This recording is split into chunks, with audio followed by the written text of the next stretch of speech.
Welcome everyone to this NJX Special Populations Core virtual seminar.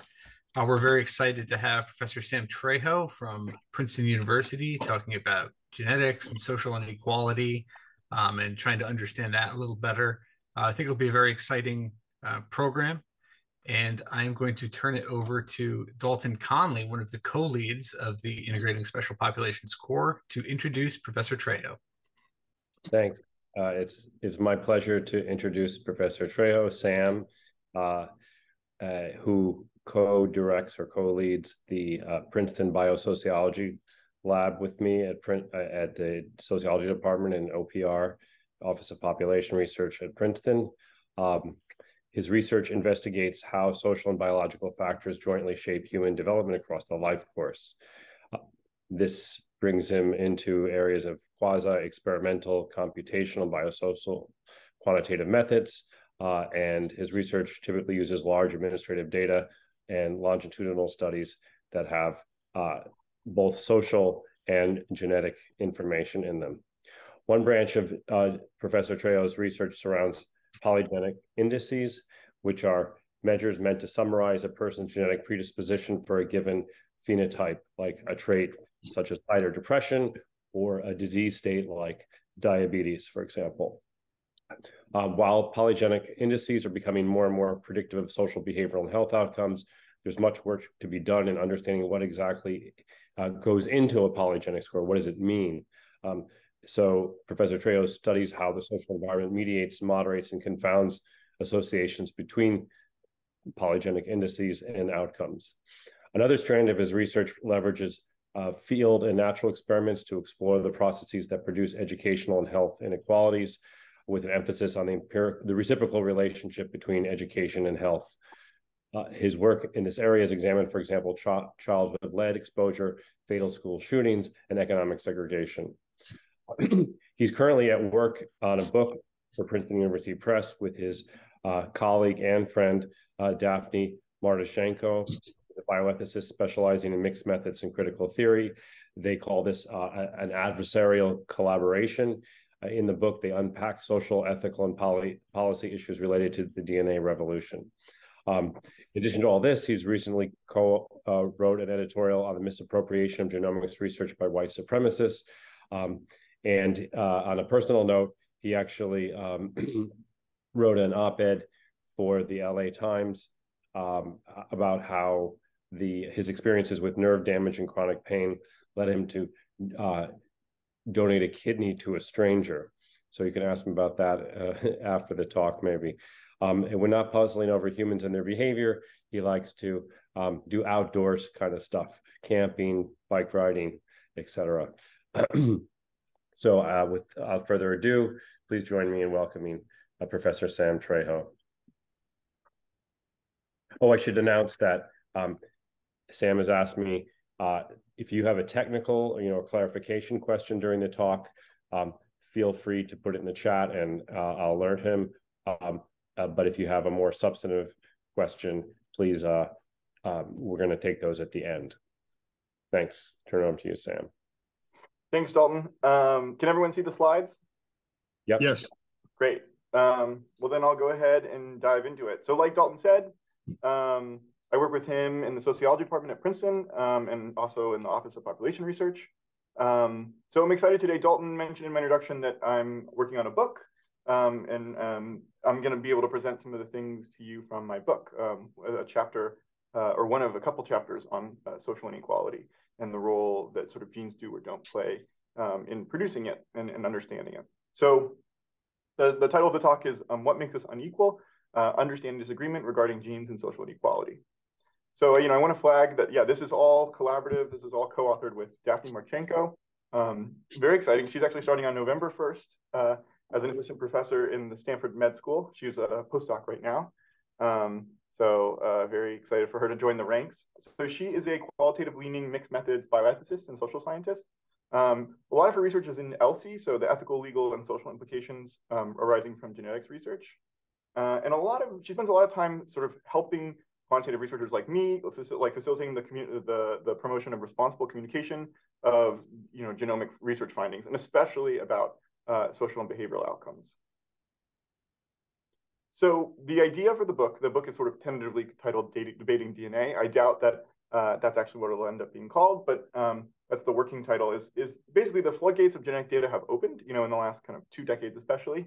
But really in the last few years, in kind of like orders of magnitudes of growth and availability with sort of biobanks and 23andMe.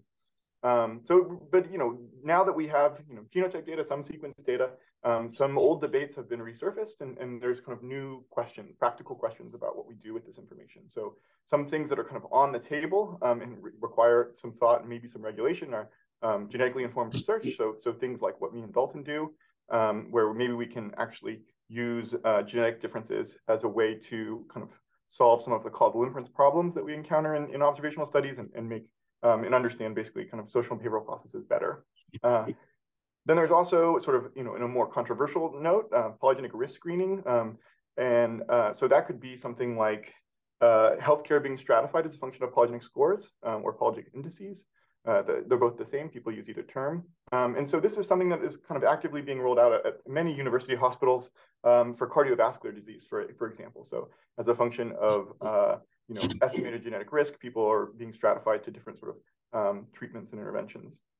And then, even more controversially, there's embryo selection, right? And this is also actively happening in the United States. So Dalton has a good op-ed about this in the Washington Post, but there are multiple companies, one founded by somebody who I interacted with a little bit, famous Carlos Bustamante of the infamous Warren Native American Ancestry Report. But there's companies basically that will allow people who are doing in vitro fertilization to select their embryo not just on the sex of the child or the lack of Mendelian diseases like cystic fibrosis or Tay-Sachs, but also pick some of these more polygenic, these continuous traits like education, like height, like depressive symptoms. And so there's questions about to what extent we should allow this or how it should be rolled out. And then finally, I think there's this aspect of genetic ancestry testing, which is probably the way that most people,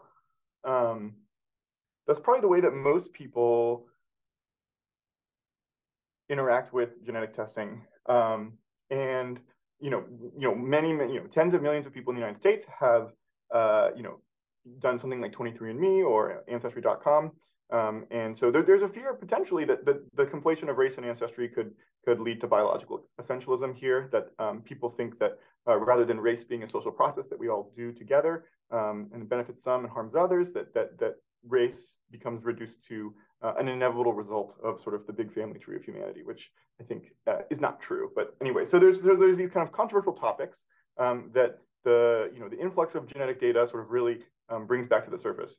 And our key, Dalton said our book is a collaboration, and it was a collaboration of people who sort of initially came from very different stances.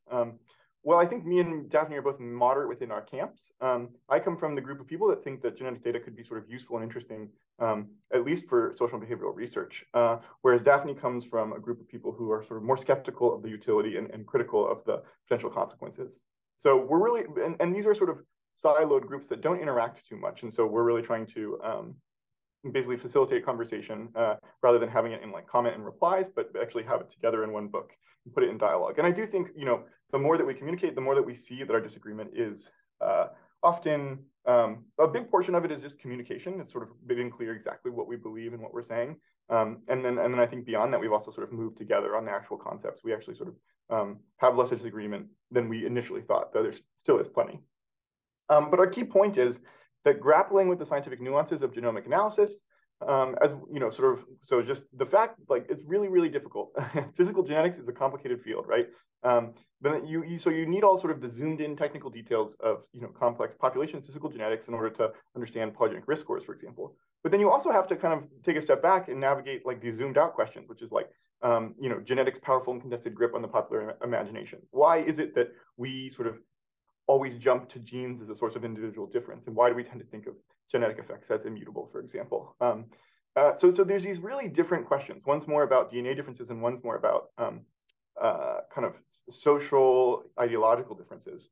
And there's sort of a continuum in between. And we just think it's too big. It's too much for any one group of thinkers. So our goal is to write a book that kind of clarify and resolve some of the I said much of the polarization. So maybe I want to hedge a little bit in the biosocial sciences. And then also we're writing it for Princeton University Press. We're hoping to make it kind of an academic trade style book. So communicate some of these ideas to wider audiences and maybe kind of correct some misunderstandings. The key thing is that it's like our kind of adversarial collaboration is built on sort of the belief that identifying and understanding kind of the sort of disagreement and clarifying it is sort of valuable in and of itself. So we have a piece sort of outlining the goal of our book, the goal of our sort of collaboration in HEG Advances. So you can check that out. Really quickly, we're borrowing from some people from the behavioral sciences, from psychologists, and sort of expanding on their notions of what sort of adversarial collaboration is. And so here is Gilovich, Medvik, and Kahneman, Danny Kahneman, the Economics Nobel Prize winner. So here they write about adversarial collaboration. Disagreement is a powerful engine for scientific advance. It sharpens conceptual boundaries, it directs attention to neglected issues, and of course, prompts the design of would-be decisive experiments. So I think, they see the value of disagreement, though in psychology, maybe the disagreement is more quickly resolved by getting a bunch of undergrads in a lab and running some experiments. Maybe in case of genomics, we're gonna have to expand on the idea somewhat. And I think some of it is also normative, right? So sometimes the disagreement isn't something that can be resolved through an experiment. Here's another quote more recently on adversarial collaboration from Tetlock and Mitchell. A shift from a closed-minded adversarial system that rewards tenaciously defending extreme positions to a system that encourages open-minded exploration of boundary conditions. Right, so me and Daphne are really trying to understand what it is that we each think and where it sort of overlaps and where it sort of kind of contradicts with what the other person thinks and highlighting why that is. So just to highlight for today's talk some of the disagreement that we're really interested in. So our book has many chapters, and it's not quite done yet. But we write, for example, on genetic causation. We write on race and ancestry and the entanglement of those two ideas, and we also write a few chapters on social inequality. So I'm going to present in the chapter the ideas from one of the chapters on social inequality, and this one chapter in social inequality focuses a little bit more on empirical disagreement about how people believe the world works, and the one I'm going to talk about today is a little bit more on the normative end. So disagreement, which we think actually is kind of lives hidden often. So it's disagreement about what actually they're trying to achieve. But just to forefront some of the disagreement on social inequality, Paige Harden, a psychologist at the University of Texas, recently came out with the book The Genetic Lottery, and here she advances kind of largely this argument, which is that genetics is a matter of luck in people's lives. So which genes you happen to inherit. Appreciating the role of genetic luck in people's educational and financial success undercuts blame that is heaped onto people for not achieving, quote unquote, enough, and might in fact bolster the case for redistributing resources to achieve greater equality. So here Paige is making the argument that if you actually look at how genes in a way are out of our control, and historical research using twins, but also sort of molecular genetic research today really shows that genes matter for a lot of our outcomes. There is sort of counterfactual causal effects of genes on outcomes. And so to the extent that, genes are out of people's control, then those outcomes that are genetically affected may be partly out of people's control. And maybe that actually kind of cuts at this idea of meritocracy that we sort of build a lot of our ideology in the US around, that we kind of pull ourselves up by the bootstraps and we work hard for kind of whatever wealth we accumulate, for example. So she's actually kind of turning, flipping the historical narrative, that has dated back to like Francis Galton, the founder of eugenics, on its head here. And she's saying, actually, genes, genetic differences, genetic research might be something that can be progressive in nature, which is a pretty big reframe. And not everybody buys it, right? So here's Nathaniel Comfort. He's a historian of science at Johns Hopkins, and he writes, although Pollyannas may put genetic differences down to luck, it is all too easy for the less well-intentioned to ascribe them to the natural order of things. Hereditarianism has increased inequality in every area of genetics, right? So he's making more of a historical argument here, and he's asking, well, what do we have to believe that sort of this round of emphasis on the genetic effects on social and behavioral traits will sort of do something very different than what sort of previous iterations have done. So there's real disagreement here, and I think Nathaniel and Paige are sort of more extreme in their disagreement than me and Daphne, but I think I live a little bit closer to the Paige side, and Daphne lives a little bit closer to the Nathaniel side. So like I mentioned before, I think a key thing that is often lacking from these discussions is really distinguishing what kind of disagreement is there. So a key challenge here is disentangling normative disagreement, so ethical disagreement, or from empirical disagreement, disagreement about the state of the world. So normative disagreement can, in this case, which we sort of live mostly in a utilitarian framework or consequentialist framework, but I think we're not nested to that, we're not wedded to that. But so normative disagreement here concerns which possible states of the world are better or worse than others. So here's just an example normative claim. A world with less between-person variation and valued life outcomes is better than a world with more, all else equal. So that's just sort of saying that if we could improve the world in a way normatively by reducing the between-person variation and valued life outcomes, right? So if a world just like ours, but with maybe less wealth inequality would be a better world, is what this claim is saying. That's a normative claim. And then there's also empirical claims, right? So empirical disagreements concern aspects of or causal processes within our current state of the world. So it's not about ordering preferences of different possible worlds. It's saying, look, in this world, this genetic variant X causally increases depressive symptoms, right? So that's a causal claim, but it's an empirical claim about our world. Empirical claims don't have to be causal, right? So this is correlational GWAS results. Genome-wide association studies are largely driven by confounding from population stratification and dynastic effects. Again, it's a belief about what's going on in this world. It's going to be related to sort of disagreement about genetics, but it's something that is in principle testable. And I think one key thing is that many claims here are blended. So it's actually hard to tell, do people disagree on which one or both? So social and behavioral genomics research can improve the world by aiding the reduction of social inequality. So here there's both empirical and normative ideas. So the empirical idea is that genes produce variation in valued life outcomes between individuals. And sometimes there's disagreement there. And the normative stuff is saying a world with less genetically influenced variation in life outcomes is better than a world with more, all else equal. So one goal of the book is to try to sort of be more specific and parse out the different kinds of claims being made, and the ways of adjudicating them are often different. And no matter how much kind of science and empirical observation of the world that we do, we're never going to sort of, if the heart of the disagreement is normative, that the science itself is not going to resolve it. So I'm going to shift more to normative disagreement, and specifically normative disagreement on sort of the role of genes for producing social inequality. And again, to reiterate what I just said, no amount of scientific evidence can help adjudicate normative disagreement. And this I mean strictly normative disagreement, a claim that doesn't make any claim empirically about the world, but just says, if given this state of the world, this world would be better, for example. So, Sam, where would you put the arguments about that societies are empirically, from sociologists, that societies are empirically happier or have fewer social problems, or counties even, depending on the level of social inequality? Does that intersect your two spaces, or where do you put that in this discussion? Yeah, that's a good question. I mean, I think on its face, that is just an empirical claim.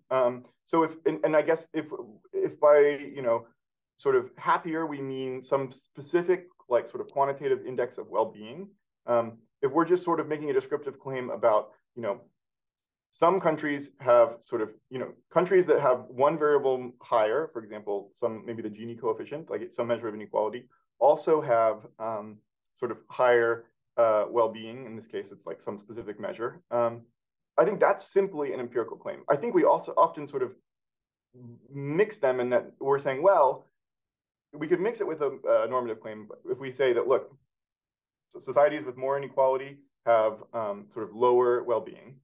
And then we also say, like we have some sort of normative framework that says, we would like a world with, certain amounts of well-being, or on balance, more well-being is better, or, on balance, more well-being without increasing inequality and well-being is better, something like that. Then we sort of add the normative into it. Does that make sense? Yeah, go on. So I guess what I'm going to talk about for the rest of the talk is we think a portion of the disagreement regarding the extent to which genes are relevant to discussions of social inequality comes from actually different conceptualizations of social inequality. So what does it mean for there to exist social inequality?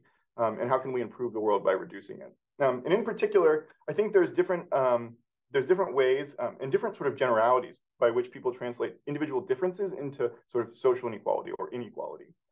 So we're going to present sort of two potential conceptualizations of social inequality. So one is called and I guess I'll say it in a sec. One's called broad inequality and one's called structural inequality. But I think that, so importantly, like an important disagreement arises when, an important way that disagreement arises is when people use one term to semantically mean different things. So I think, like, for example, Paige might say, we should reduce social inequality, but she actually might mean something different than somebody else saying we should reduce social inequality. And so in reality, they're actually, even though they're literally using the same words, they're actually making different fundamental normative claims. And so I think that there's actually this different conception of inequality, conceptualization. One's what we're going to call broad inequality, and one's called structural.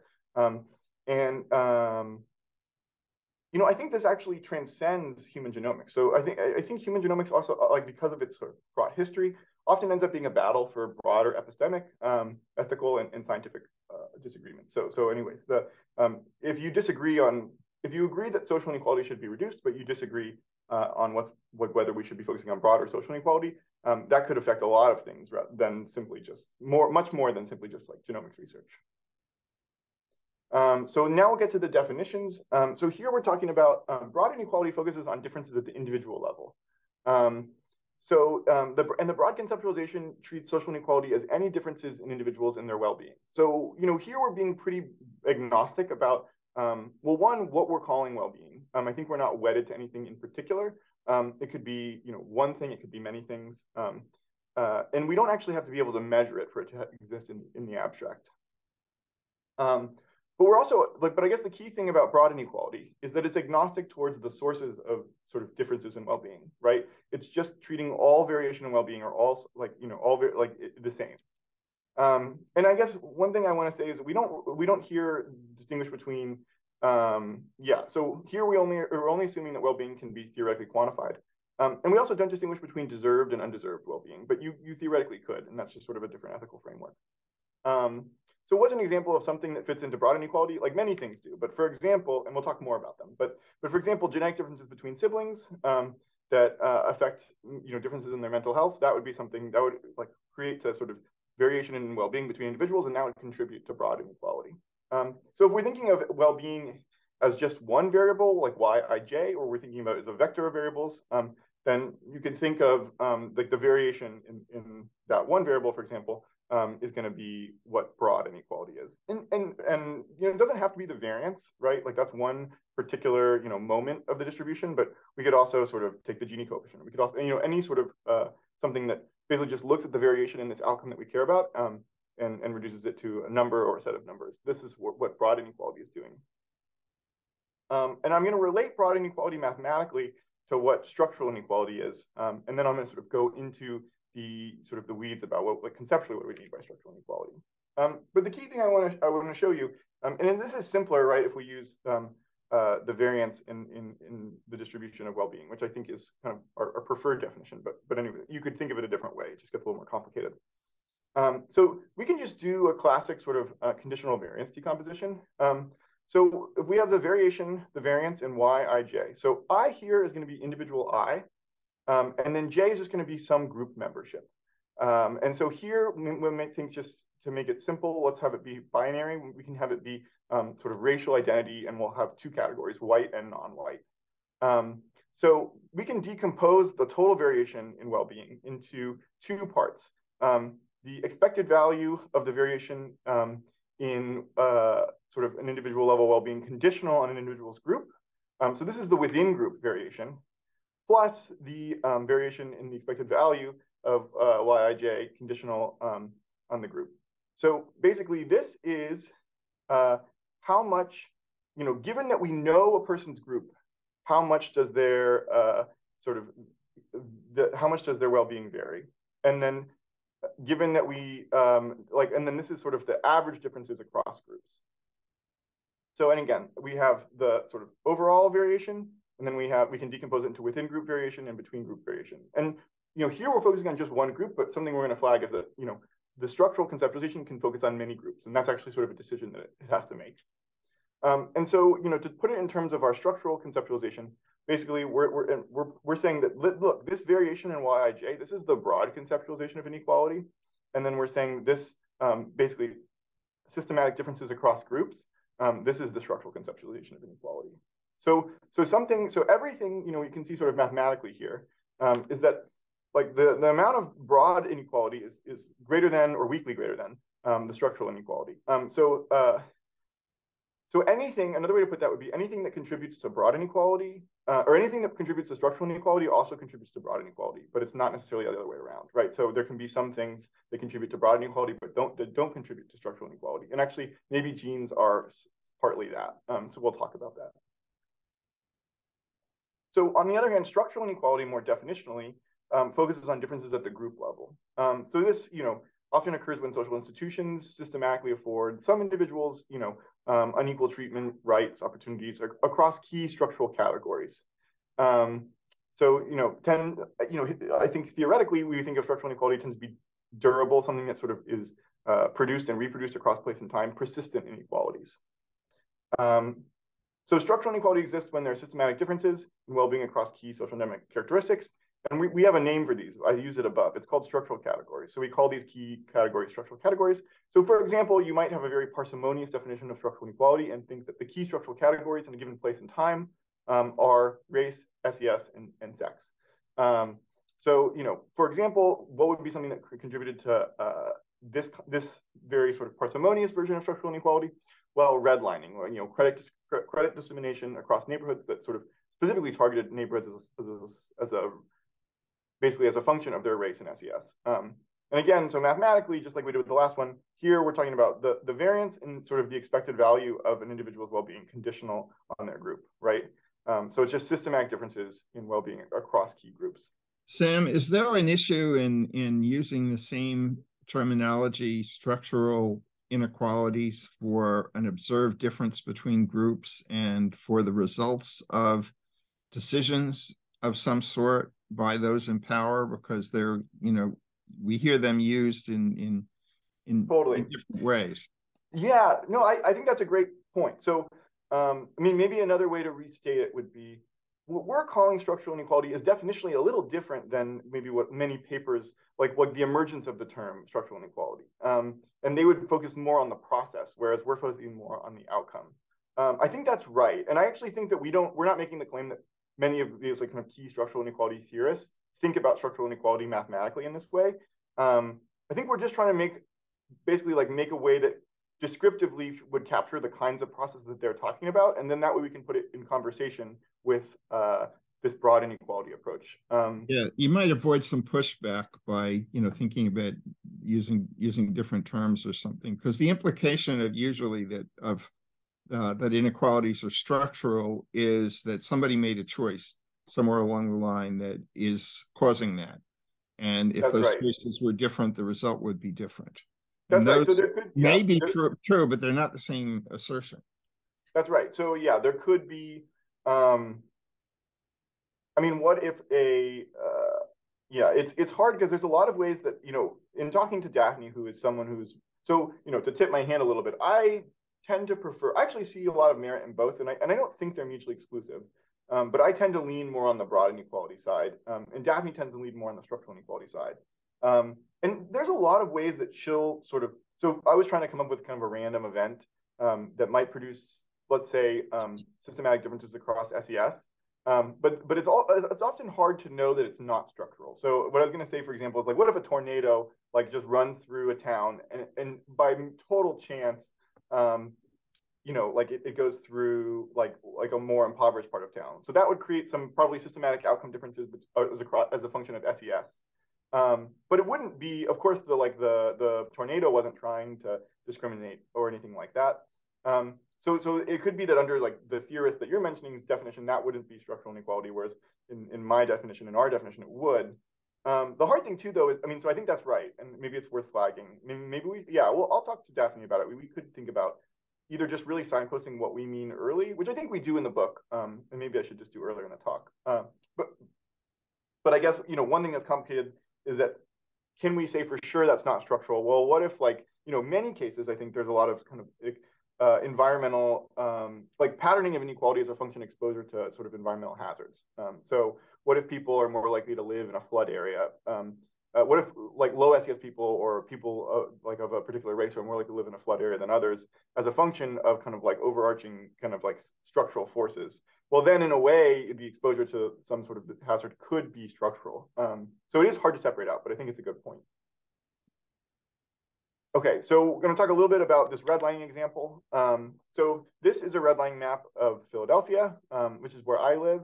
And actually, if we zoom in right here, this is sort of the neighborhood that I live in. We'll zoom in there in a sec. But you can just see, right, so historically, this was in the 1930s, the Homeowners Loan Corporation basically evaluated each sort of neighborhood as a function of its investability, basically. And they pretty explicitly used like racial and socioeconomic factors.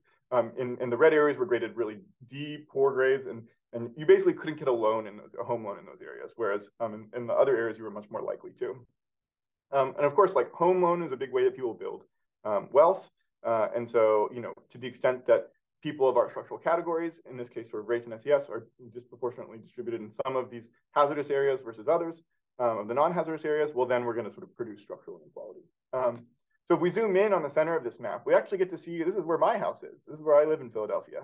And I think my house is great. And I was technically redlined. So I think they made a mistake for sure, especially like they didn't see my block in fall because the leaves are really pretty.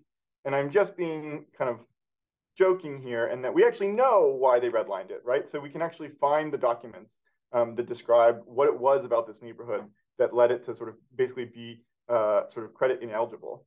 So here's the document for my neighborhood, and we can zoom in specifically on like the area where they describe what the problem was. And they say, no great demand for property in this section at any time. Many Black families doubled up. Section has been slowly deteriorating for years. Italians are slowly driving out Black families. Small streets are principally two-story rows, considerable industry and small business in the section. And it wasn't just sort of one particular group. So here's an example somewhere else in Philadelphia. It says Broad Street properties are not typical of section as a whole. Section is very, very desirable. So this was a green rated section, but danger of Jewish encroachment is imminent. And then they say a first grade section. There was also sort of like non-racially motivated comments. I thought this one was kind of funny, but a very poor section. The section is damp. Mosquitoes are very bad throughout this area. So it was a lot of things, but certainly it was patterned across some things that many might consider structural categories.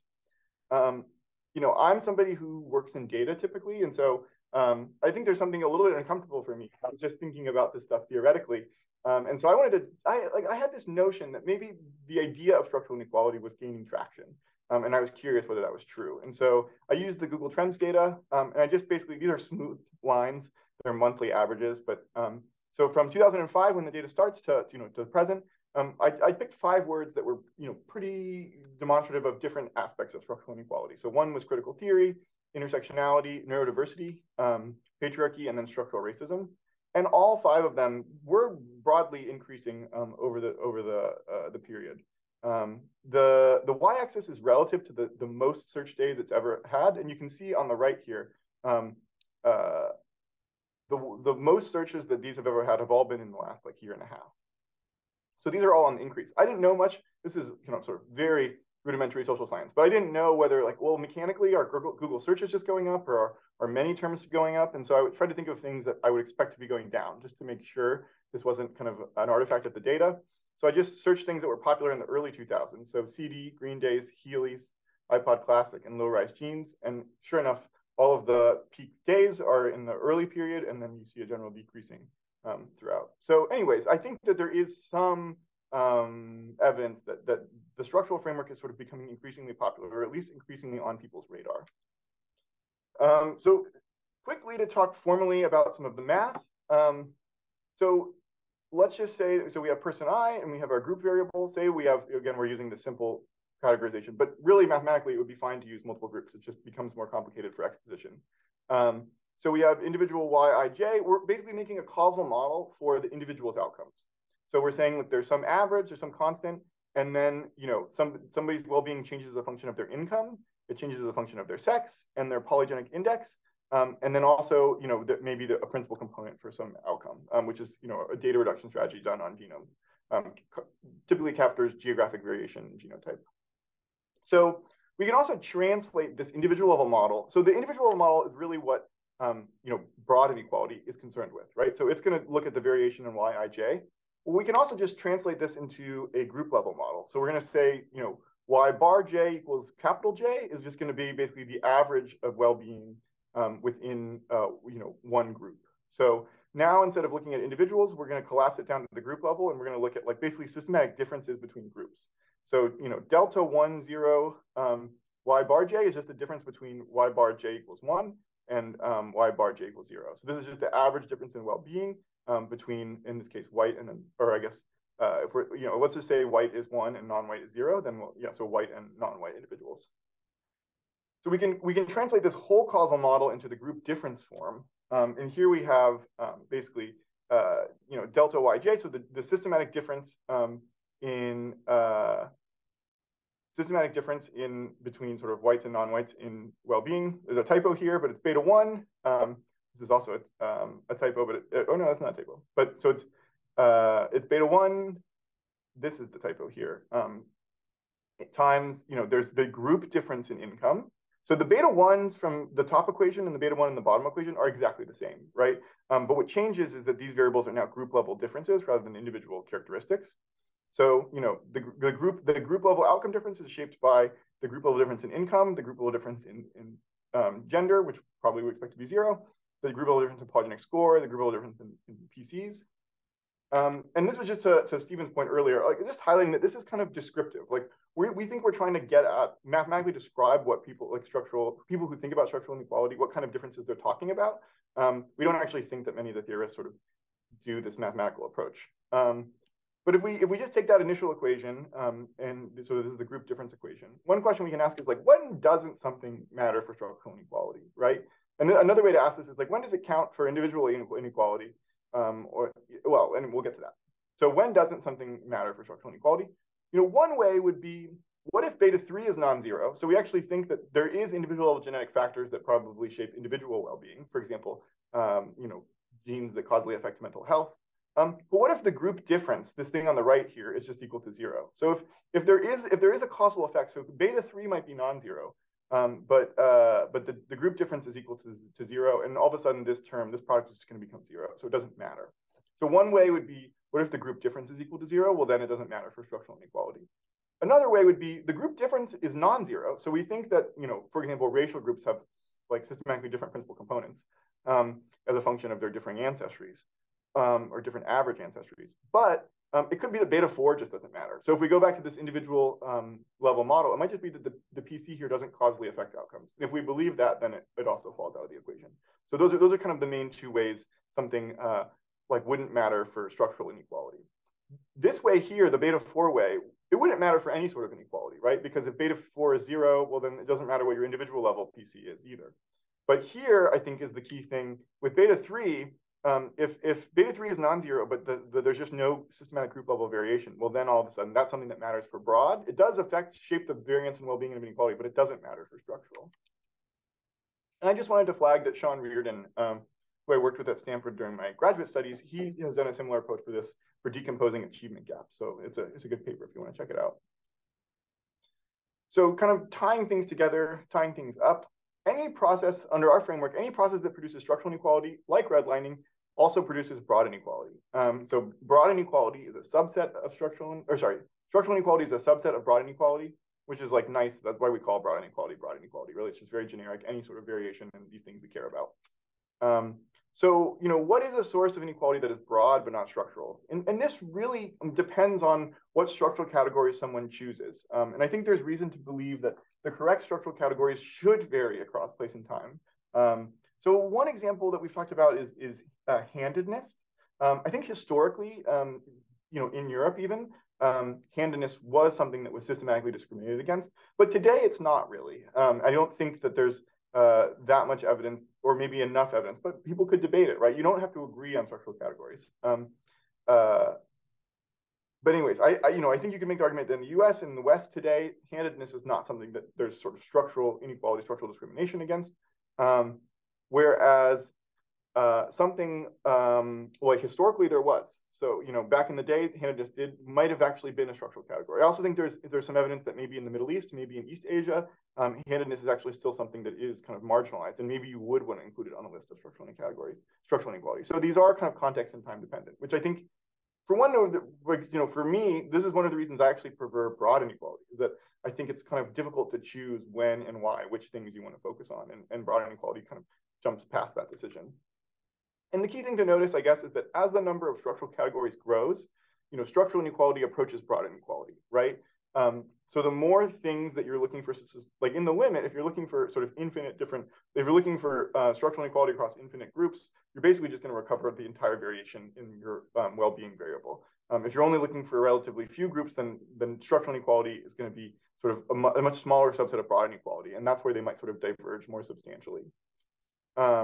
So, in some sense, how selective or narrow a person is when thinking about what kinds of difference translate into inequality, that's what's key for sort of talking about, why some people might think one thing counts as social inequality and one people might think something else doesn't. So, just to show it visually really quickly. So let's just say that these hexes represent all of the variation, all of the variant, the variance of Yij. So that's the variance of well-being across individuals. Well, only a subset of that is going to be, say we were looking at race, only a subset of that is going to actually be variation that contributes to sort of variation across this sort of J category, this key structural category. So it could be that if we focus just on race, if we have a structural inequality framework or only structural category is race, then we have sort of some subset of all of the variation in Yij kind of counts as social inequality. Or we could focus on socioeconomic status, right? And it would be a slightly different subset. Or we could focus on both, and then it's just going to be kind of the union of both spaces. And so the more traits that we care about, like, and there's no sort of empirical grounding to this. I'm just filling in hexes, basically. So we could add sex in, we could add sexual orientation, we could add citizenship, we could add disability, we could add religion. The more things that we think of as key structural categories, sort of the less that broad inequality and structural inequality are going to be sort of different ideas. I think there's a lot of variation though that we don't that we don't sort of think are explained by key structural categories like this, and so there's plenty of sort of white space left. One key question I've asked it a few times is, what's something that like I could pin Daphne down on that she thinks really does affect the variation in Yij, variation in well-being, but doesn't count as structural inequality. And she would say the effect of birthday on school starting age. So there's a really kind of robust literature, in the social sciences, partly because it's so well causally identified with a regression discontinuity that shows that when you start school, how old you are when you start school actually really matters for your life outcomes. It actually matters in a different way than most people think, but we can talk about that at the end. But that's going to create variation in Yij, but Daphne's going to say that doesn't count as social inequality. For now, let's just think about race and SES because it gets a little more complicated with the other categories. But I think Daphne would also say that many forms of genetic risk are something like school starting age, where they do produce variation between individuals, but they're not kind of the social inequality that she thinks ought to be reduced. And so I think sometimes when people talk about social inequality or how genes factor into social inequality, they're really talking about different things. And if you take a really broad approach, then of course genetic differences between individuals matter. But if you're sort of more fixated on particular systematic differences, then genes might not be an important part of that equation. Okay, that is all I have. Thank you so much.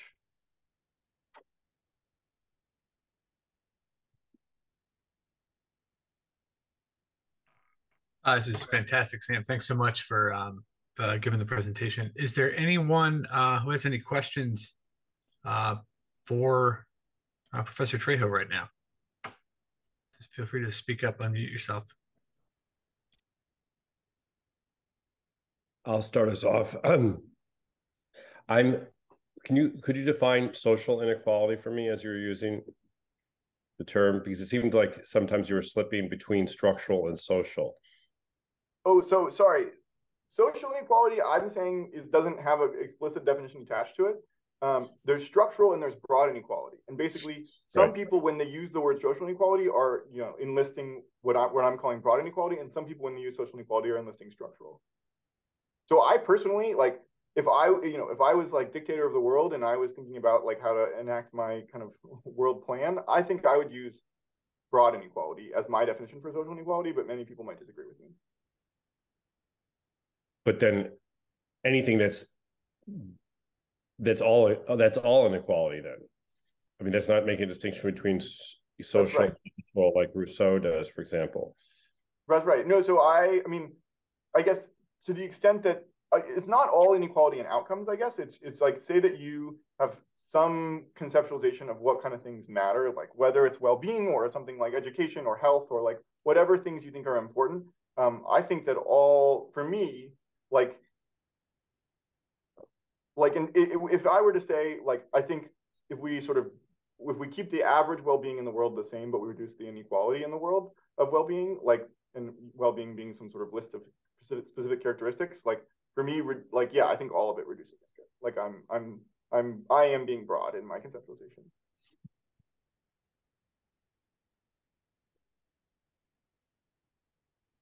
So I'll jump in, but anybody that else that hasn't said anything, just raise your hand and you'll come in ahead of me. But just to keep the conversation going,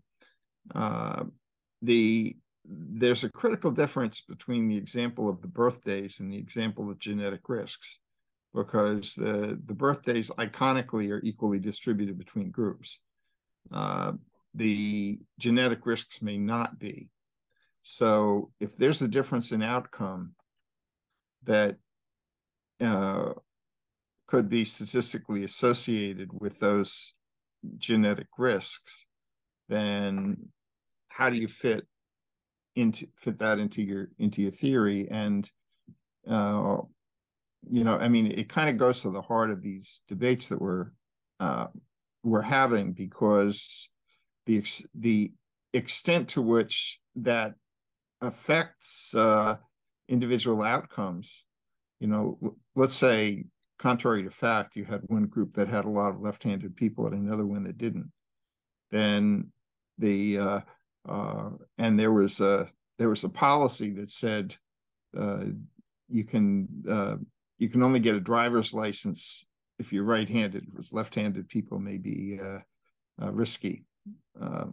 I always remember back to in the railroad union, you had to have perfect vision or you would lose your job because it wasn't considered safe to wear glasses. So yeah, if you have a policy if you have a policy that magnifies the effect of those biologically based risk factors, that's where sort of, the rubber, then you have to decide whether you want to call that structural and whether you want to call it some type of a policy choice. So how do you deal with those kind of situations? Let's say you have any hypothetical genetic risk that is let's say you can't get health insurance if you have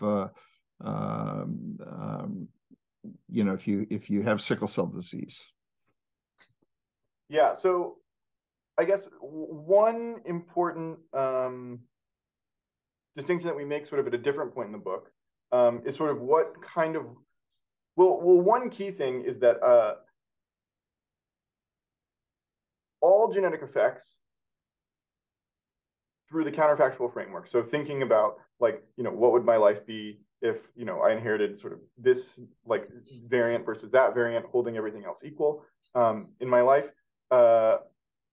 basically are environmentally, like are potentially environmentally, or basically like they're making assumptions about the environment, right? Because when you sort of hold all else equal, you're saying like, look, in the world that we currently live in today, if I inherited this variant, how would my life be different than if I inherited that variant?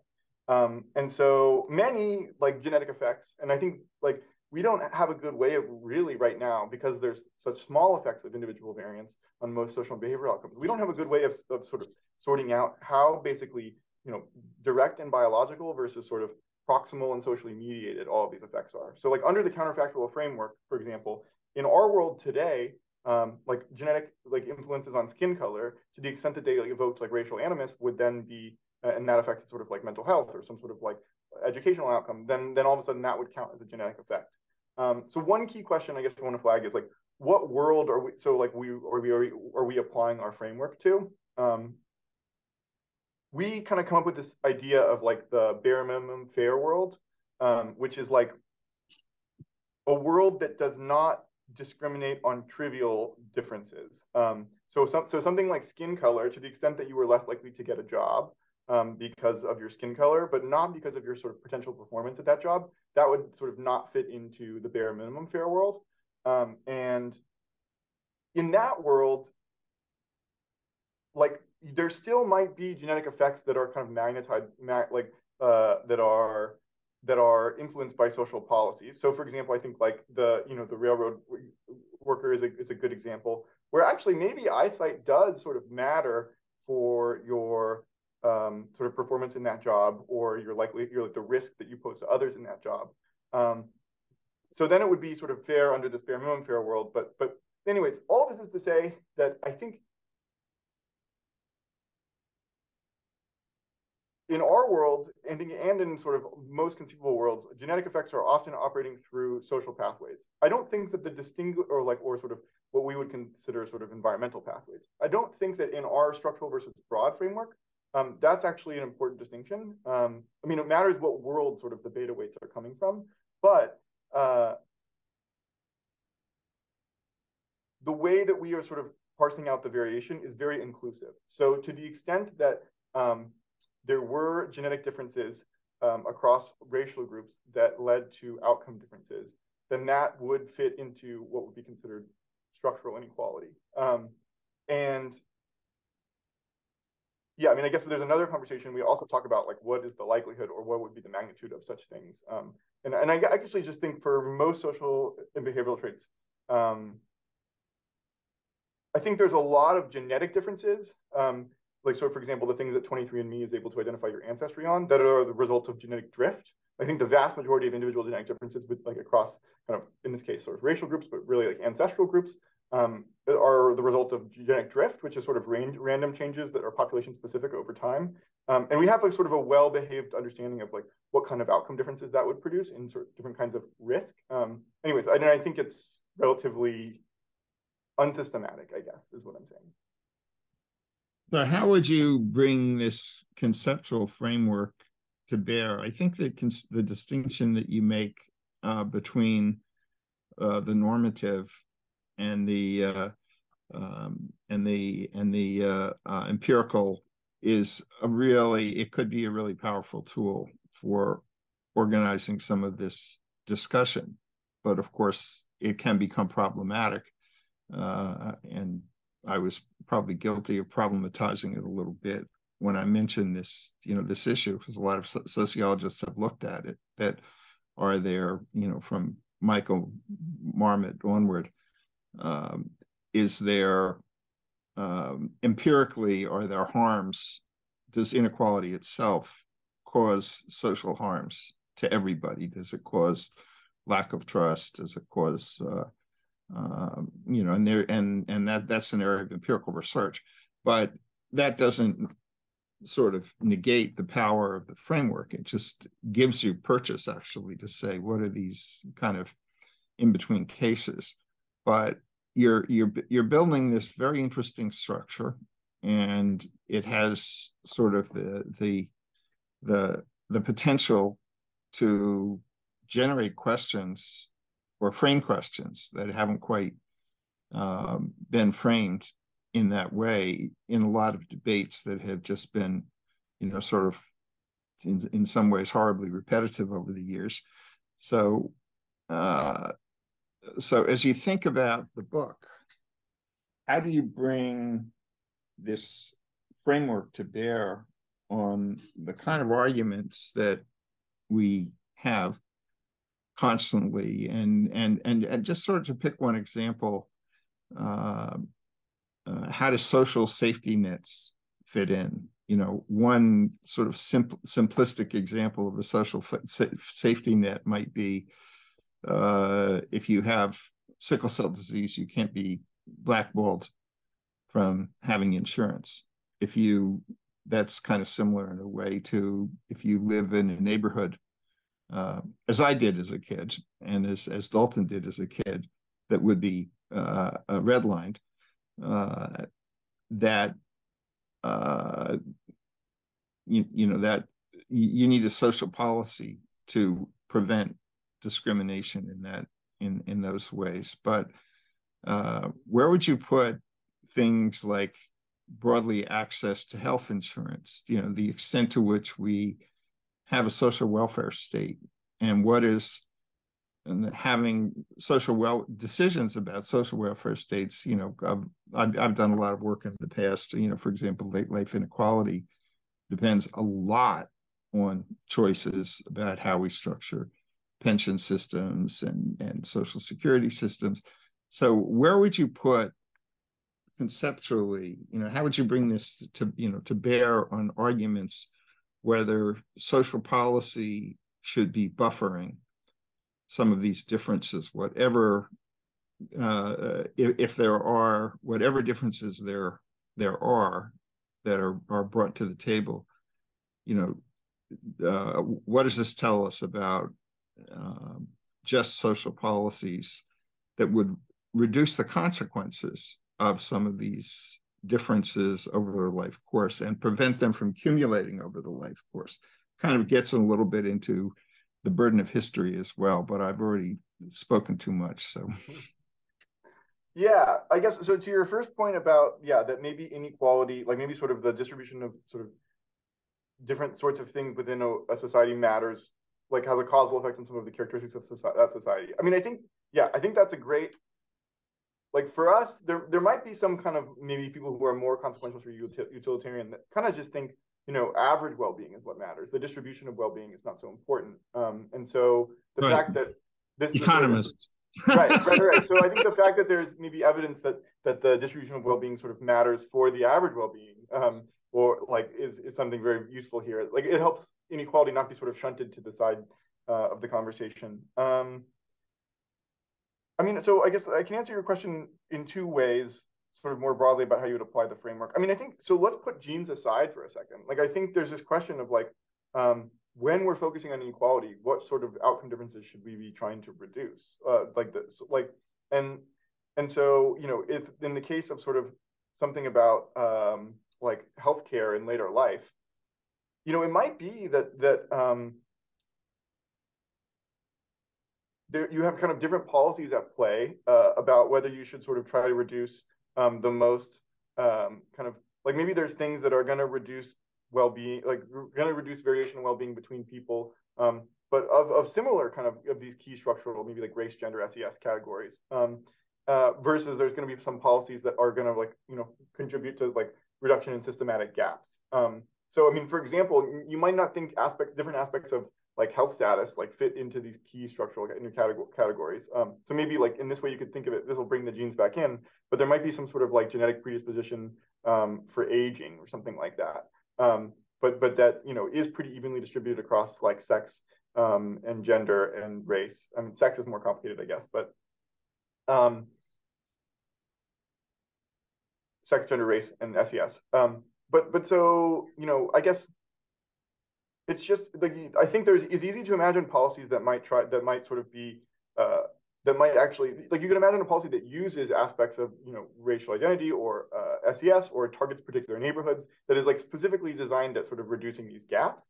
And you can imagine a different policy that maybe is just sort of more general and is going to benefit, but maybe more broad or something like that, and it's going to benefit people maybe who just have some propensity to benefit from it. So like there's this aging thing. And I guess, I mean, I don't have the right answer here. Like I think that if you bring the conversation to like, sometimes instead of stopping and talking about the specific policy and the specific rules of a specific study, thinking about how do we balance the benefit that this gap reduction is against the benefit of this variance reduction. I think it's like, you almost need to sort of be on the same page about that to even ask the next question. And I think we often aren't. Wonderful. I know we're out of time. We're about almost out of time, but once again, anybody else want to jump in with a final word? A very quick question. So I'm a little confused. What is Daphne's definition of something that is not structural, but it is broad inequality in the sense of the birth date? Is it because it's truly random? Is that what makes it? Because I mean, it's not truly random. There is class bias by birth dates by quarter.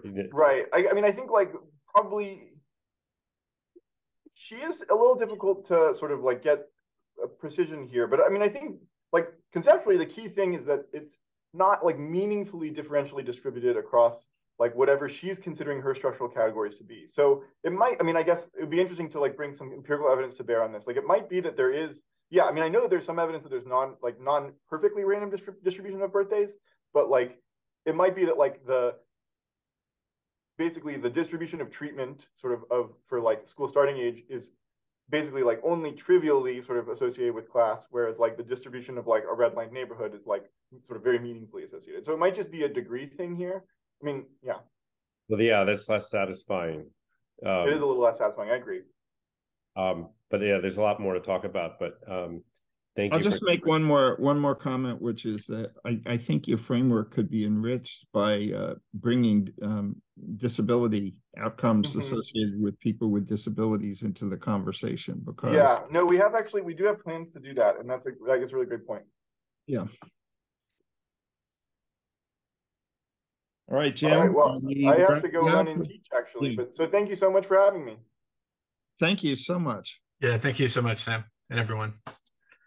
Okay.